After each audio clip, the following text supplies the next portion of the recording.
घालून दिलात म्हणे, हे तुम्हाला शोभतं का?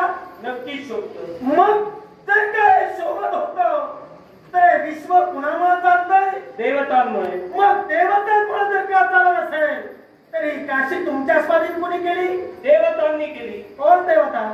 विरंची. मग ज्या विरंचीला तुमच्या स्वाधीन केली ती काशी आणि या काशीच्या ठिकाणी तुला राजकर्ता म्हणून ठेवला. ठेवलेला राजकर्ता मी नाही. राजकर्ता म्हणून अधिकार तुझ्या हाती दिले. बनविला. मग बनविला, ठेवलेला नव्हे. बनविला. शेवटी जबाबदारी तुमच्या माती दिली.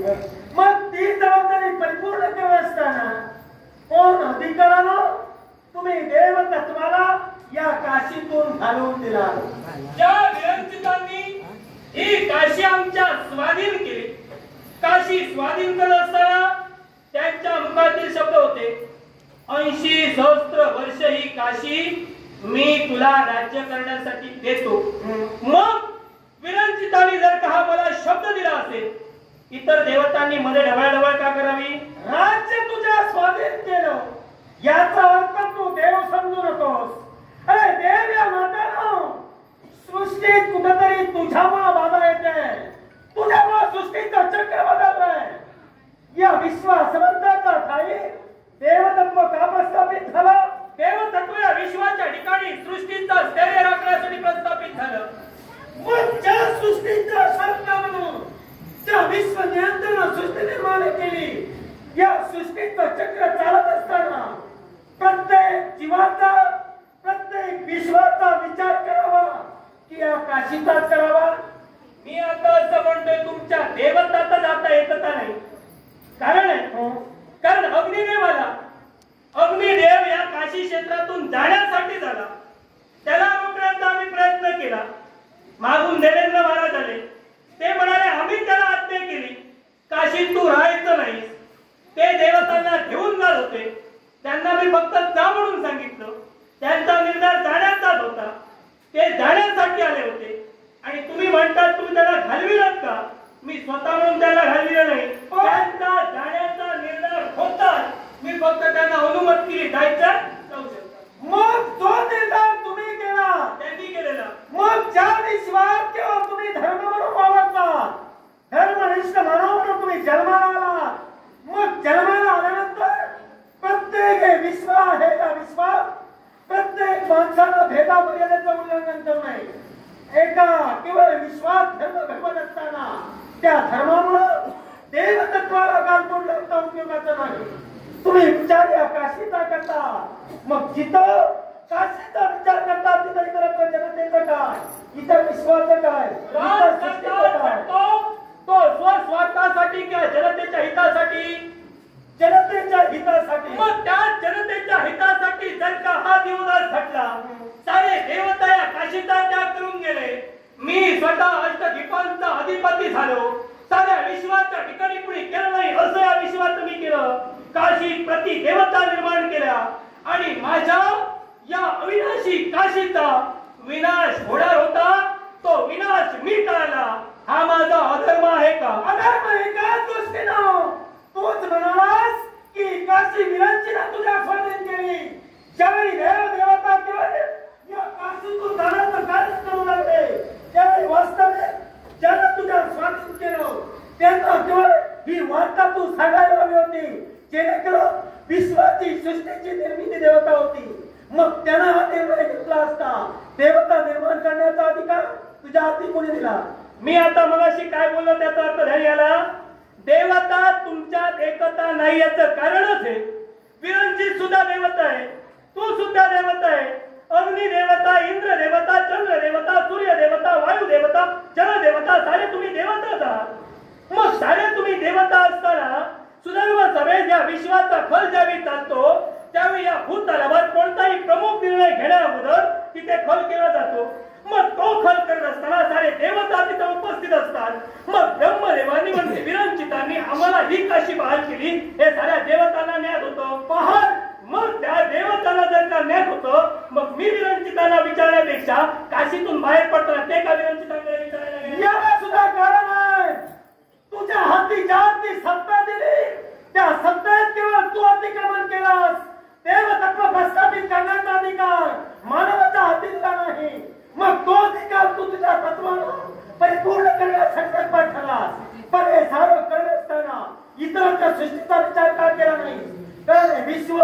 हे समतोल राहिलं हे तुला मान्य आहे का? धर्मराज, तुम्ही म्हणतात की या विश्वाचा विचार आम्ही केला नाही, पण या विश्वाच्या ठिकाणी तुम्ही म्हणतात की माझ्यामुळे तुमचं कार्य खंडित झालं.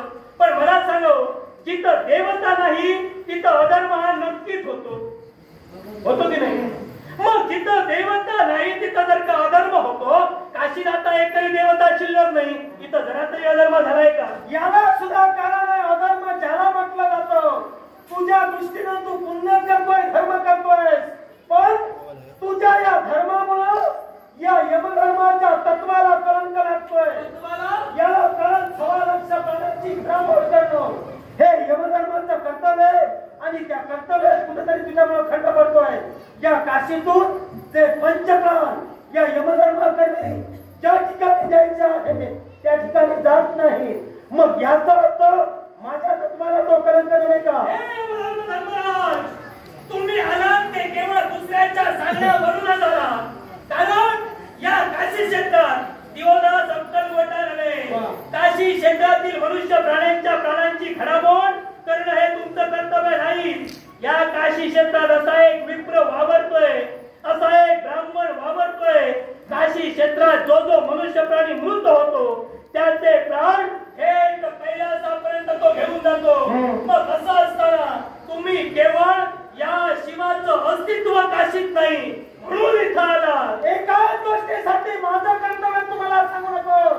अरे त्या काशीतून सुद्धा पंचप्राण धर्माला नेले आणि आता सुद्धा नेणार आहे, तोपर्यंत माझं कर्तव्य खंडित आहे. या काशीमुळं किंवा माझ्या तत्वाला कलंक आहे, तो मला पुसून करायचा आहे. आतापर्यंत जर कधी अधर्म केला असता, देवतांची द्वंद्व केला, देवतांची शाब्दिक संघर्ष केला, आज तुमच्यामध्ये जर का अधर्म असता, निश्चितच आता तुमच्या पाशात एकाचे तरी प्राण आले असते. ज्यांनी प्राण आले नाही तो मी संघर्ष केला, तो न्यायाचा होता आणि धर्माचाच होता. धर्माचा कदाचित तुझ्या दृष्टीनं असा सगळ्यांच्या दृष्टीनं आहे. जर अधर्माचा असता, अधर्माचा जर का असता तर तुमच्या पाशात प्राण आले असते. राजकन्या किंवा तूच म्हणालास की आम्ही कुणाच्या तरी हात नाही, मग ज्यात कार्य केलं त्याच आज्ञेनं हे राज्य तुझ्या सुद्धा स्वाधीन कुणीतरी केलं. त्याच वेळी तू राजकर्ता बनला. तेव्हा प्रत्येकाचं कर्तव्य कुणाची तरी आज्ञा महत्वाची असते, हे विसरू नको. नक्कीच मी ती आज्ञा मानतोय ना.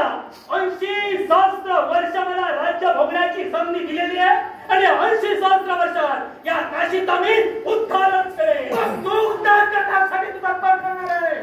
त्या काशीच्या ठाई आणि त्या काशी म्हणून इतरत्र सृष्टीला जातीचा कलंक लागतोय. याचा अर्थ ते का तुझ्या तत्वाची पैकड करते. आप नाही ते करते का? या दैनिकाच्या सोबत आतापर्यंत भक्ती तत्व साहित्य करत आलोय आणि ह्याची प्रतिक्रिया देत होणार. मला पुन्हा तुम्हाला यावर दैनिक सत्य झालंय कुणामुळे झालं? नक्की भक्तांमुळे. मग तर का भक्तामुळे झालं तर त्याच भक्तामुळे तर का दैनिक लोक पावते तर काय करावं देवतांनी? मग जर का देवतांमुळे भक्तांचे नाव प्राण झाले असतील, भक्तांनी तरी काय करावं? भक्तांनी एकच करावं. या विश्व कार्यासाठी देवतांनी आपल्या स्वार्थासाठी या विश्वात किंवा नियतीचा खेळ केला नाही. प्रत्येकाला केवळ न्यायानुसार वागण्याचं कार्य, नीतीनं पाऊल टाकावं, प्रत्येकाला भेटा पण येणार आहे याचं उल्लेख तू करतोय. तुम्ही म्हणे नीतीचं पाऊल टाकता, जनतेच्या हातात तोंडा करता घास हिरावून घेणं ही नीती झाली का? एकच या काशीतून अग्नी नाही चालला. अग्नी गेला म्हणजे विस्तार बंद झाला, स्वयंपाक बंद झाला. उपासमारीची वेळ काशी क्षेत्रावर येऊन गरज कोणाला होती? गरज त्यांची कुणाला होती? तुला होती की त्यांना होती? गरज मला त्यांची नव्हती. गरज जर का असती त्यांना इथं ठेवलं असतं. गरज नाही म्हणून हातलं गेलं. जर गरज तुम्हाला नाही तर ते गेले ते जाऊ द्या, पण तुम्ही देवतत्वाला कलंकित करण्यासाठी या विश्वात देव निर्माण करणं, सृष्टी निर्माण करणं हे तुमच्या हाती दिलेलं नाही. तुमच्या हाती फक्त काशीची सत्ता दिली, काशीच्या जनतेची सत्ता दिली. याचा अर्थ देवतत्व नाही. सामान्य माणूस प्रतिदेव निर्माण करू शकतो का? करू शकत नाही.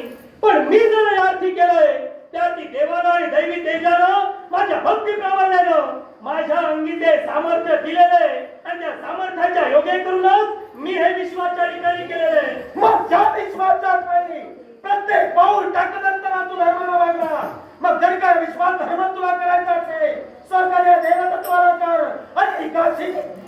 शिवाची आहे त्या शिवाला वास कर. नक्कीच धर्मकार्यात तुमच्या मते धर्मकार्यात तुम्हाला मी सहकार्य केलं असतं, पण जर का देवतांनी पहिल्यापासून आम्हाला लीलतेनं हे सांगितलं असतं तर केलं असतं. साऱ्या जनतेच्या हातातोंडाकरता घास पडलेला उपासमारीची वेळ माझ्या जनतेवर आली आणि त्यावेळी जेव्हा आम्ही डाव फोडला तेव्हा तुम्ही आता या काळात तू सुद्धा विनवणी करायला हवी होती.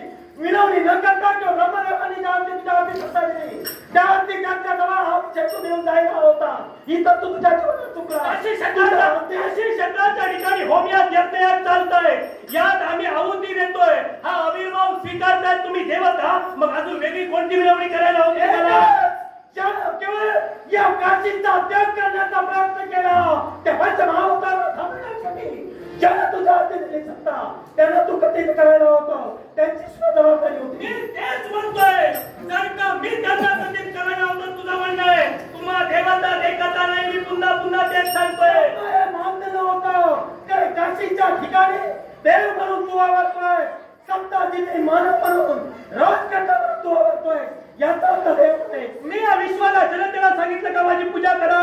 या विश्वात मी कुणाला सांगितलं का शिवशंभू महादेवाचं नाव भक्त बंद करा? असा एक तरी भक्त किंवा एक तरी जनता माझ्या नेत्रासमोर आणा, हसत हसत काशीचा मी त्याग करेन. काशीचा त्याग जरूर तुला करावाच लागणार आहे. तर या विश्वाची सृष्टी निर्माण करत असताना जल सत्ता हाती घेत असताना देव तत्व प्रस्थापित करण्याचा प्रयत्न केला.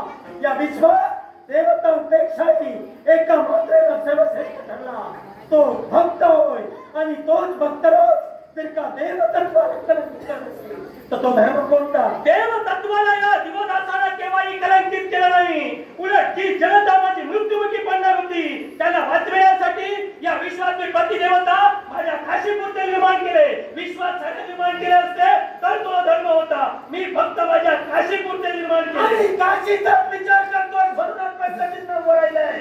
त्या काशीचा विचार करून तो भाव लावतोय. मग या काशीमुळे इतर सृष्टी याचा नाश होतो त्याचा विचार तू धर्माला कर. विरंचिताने मला कोणतं राज्य दिलं? या काशीचं. मग जर का काशी विरंचिताने मला दिली मग मी काशीचाच विचार करणार. काशी दिली तर दुसऱ्या राज्याचा विचार करणार. एखादी गोष्ट निर्माण करत असताना काशीचा विचार करतो, पण निर्माण केल्यानं त्याचा आविर्भाव नव्हे तर त्याचा त्रास इतरत्र सृष्टीला होऊ नये हे तुला कळत नाही. मग जर का मी माझ्या काशी क्षेत्रात प्रतिदेवता निर्माण केल्या याचा विश्वाला कोणता त्रास होतोय? या विश्वाच्या खाली या विश्वचक्राच्या खाली त्या विश्वचक्र केवळ निर्माण केलं त्या देवतत्वात तुझ्यामुळे खंड पडला तुझ्या यमधर्माच्या कर्तव्या आणि म्हणून तुला हे सांगतोय.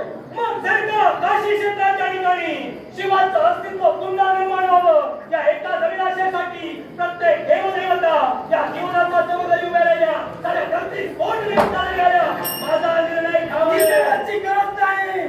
ते करायचं ते मीच करून जाणार आहे. धर्म प्रस्थापित करायला देवतत्वाला कलंकित करता जो शिवाची शिवाच्या सोयीसाठी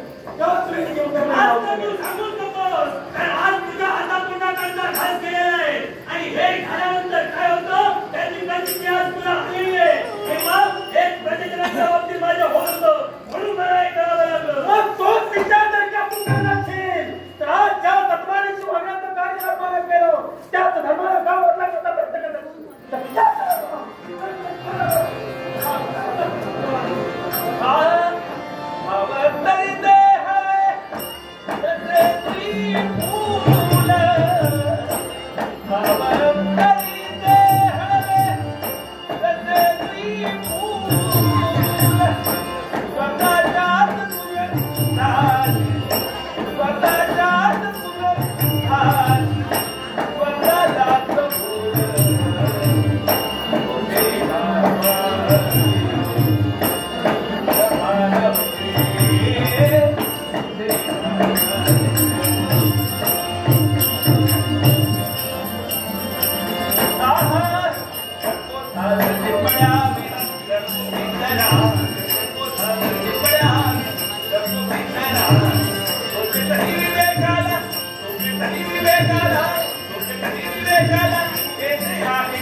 Thank you.